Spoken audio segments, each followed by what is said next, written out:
समझ में आई। मेरा लेखा जोखा मेरी पार्टी रखती है, मेरी सरकार रखती है। और मैं आपको फिर कह रहा हूँ, ग्वालियर के हित में आपने बात बोली है, उन सारी समस्याओं के समाधान के लिए सरकार हमेशा सजग थी, सजग है, सजग रहेगी। ग्वालियर में प्रभारी मंत्री तुलसीराम सिलावट उस वक्त नाराज हो गए जब एक पत्रकार ने शहर की बदहाल सड़कों और अस्पताल व्यवस्था को लेकर सवाल पूछ लिया। सवाल में ये भी कहा गया कि मंत्री सिर्फ केंद्रीय मंत्री ज्योतिरादित्य सिंधिया के दौरे के दौरान ही सक्रिय नजर आते हैं। इस पर मंत्री ने कड़ी प्रतिक्रिया दी।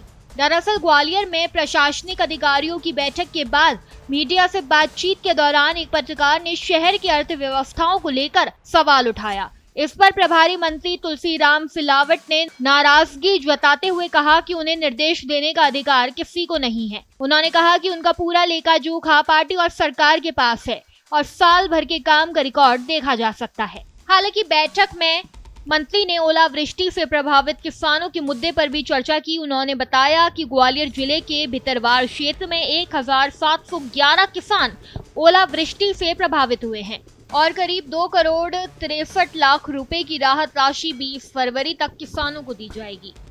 ये एक बात सुनो, आपके संज्ञान के लिए दूं, साल भर का चार्ट निकाल लेना जी। चार्ट निकाल के फिर बात करना कितने बार प्रभारी मंत्री आता है, और प्रभारी मंत्री को आप निर्देश नहीं दोगे। मैं आपको कह रहा हूँ, आप समस्या के लिए मुझे अवगत कर रहा हो, मैं सहमत हूँ, एक जागरूक पत्रकार हो, मेरे भाई हो मैं, पर ये जो भाषा आप बोल रहे हो इसको वापस लो, ये अच्छी बात नहीं है। ये अधिकार मैं किसी को नहीं देता हूँ। समझ में आई। मेरा लेखा जोखा मेरी पार्टी रखती है, मेरी सरकार रखती है। और मैं आपको फिर कह रहा हूँ, ग्वालियर के हित में आपने बात बोली है, उन सारी समस्याओं के समाधान के लिए सरकार हमेशा सजग थी, सजग है, सजग रहेगी। पत्रकार के सवाल पर मंत्री की नाराजगी ने राजनीतिक गलियारों में चर्चा तेज कर दी है।